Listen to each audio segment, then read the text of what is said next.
নমস্কার বন্ধুরা, এই মুহূর্তে রয়েছে রাজ্যের সমস্ত কৃষকদের জন্য বিরাট বড় সুখবর। আপনি যদি একজন কৃষক হয়ে থাকেন এবং পশ্চিমবঙ্গ সরকারের কৃষক বন্ধু প্রকল্পের প্রথম কিস্তি অর্থাৎ খরিফ মরশুম টাকার জন্য অপেক্ষা করে রয়েছেন, তাহলে এই মুহূর্তে রয়েছে আপনার জন্য দুর্দান্ত সুসংবাদ। কৃষক বন্ধু প্রকল্পের প্রথম কিস্তি অর্থাৎ খরিফ মরশুম টাকা কবে থেকে দেওয়া হবে সেই বিষয়ে কিন্তু সঠিক আপডেট জানানো হয়েছে। কোন কোন কৃষকেরা টাকা আগে পাবে, কারা পরে পাবে, কোন কোন জেলায় টাকা আগে দেওয়া হতে পারে সেই বিষয়ে কিন্তু সঠিক আপডেট জানানো হয়েছে।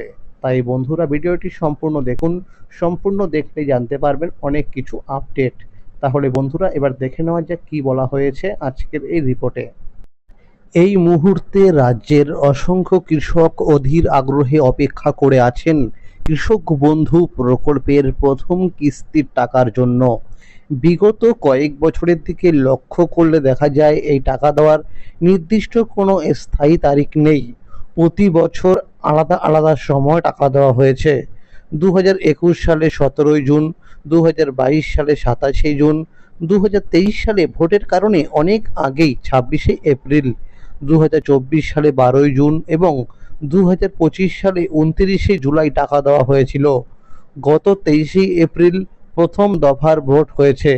আগামী 29শে এপ্রিল দ্বিতীয় দফার ভোট রয়েছে। ফলে এই মুহূর্তে বিভিন্ন সরকারি দপ্তরের আধিকারিকরা ভোটের কাজ নিয়ে অত্যন্ত ব্যস্ত। সূত্র মারফত জানা যাচ্ছিল নির্বাচনের আগেই কৃষক বন্ধু প্রকল্পের প্রথম কিস্তির টাকা দেওয়া হতে পারে। তবে কিছু বিধিনিষেধ থাকার কারণে ভোটের আগে টাকা দেওয়া হবে না বলে জানা যাচ্ছে। অনেক আগেই ব্লক অফিসে এই প্রকল্পের টাকা দেওয়ার প্রস্তুতি শুরু হয়ে গেছে।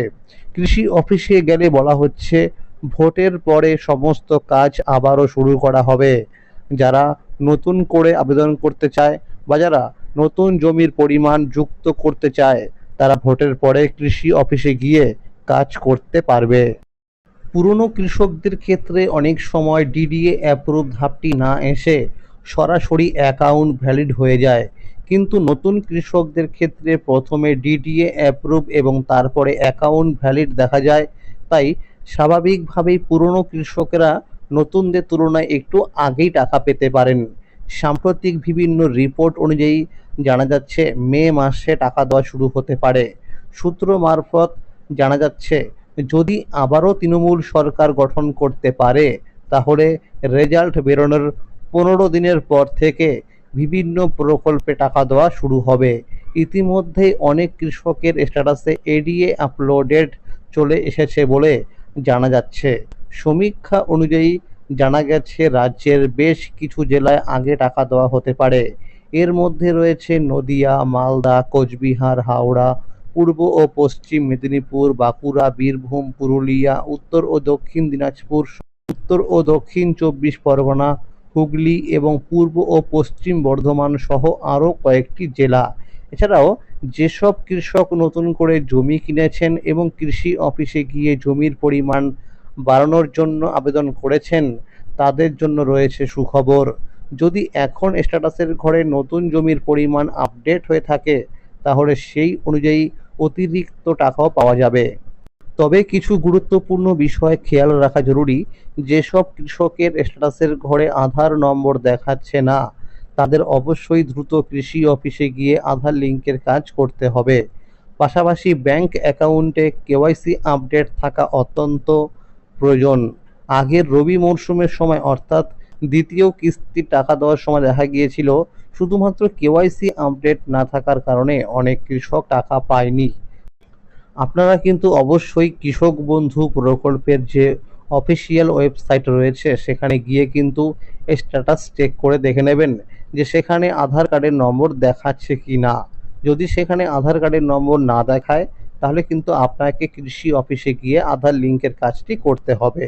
এছাড়াও আপনি যে ব্যাংক অ্যাকাউন্টে কৃষক বন্ধু প্রকল্পে টাকা পান, সেই ব্যাংক অ্যাকাউন্টের সঙ্গে কেওয়াইসি আপডেট রয়েছে কি না সেটা কিন্তু অবশ্যই দেখে নেবেন। আর এই মুহূর্তে কিন্তু বিভিন্ন প্রকল্পে টাকা দেওয়া হচ্ছে ডিবিটির মাধ্যমে। তাই আপনারা দেখে নেবেন যে ব্যাংক অ্যাকাউন্টে আপনি টাকা পাচ্ছেন কৃষক বন্ধু প্রকল্পের, সেই অ্যাকাউন্টের সঙ্গে ডিবিটি লিঙ্ক করা আছে কিনা। তাহলে বন্ধুরা, আজকের এই ছিল আপডেট। কৃষক বন্ধু প্রকল্প সহ সরকারি বিভিন্ন প্রকল্পের আপডেট সবার আগে পেতে হলে চ্যানেলটিকে অবশ্যই মনে করে সাবস্ক্রাইব করে রাখুন এবং সকলের কাছে শেয়ার করে দিন। আর যদি ভিডিওটি ভালো লেগে থাকে অবশ্যই একটি লাইক করে দেবেন। ধন্যবাদ।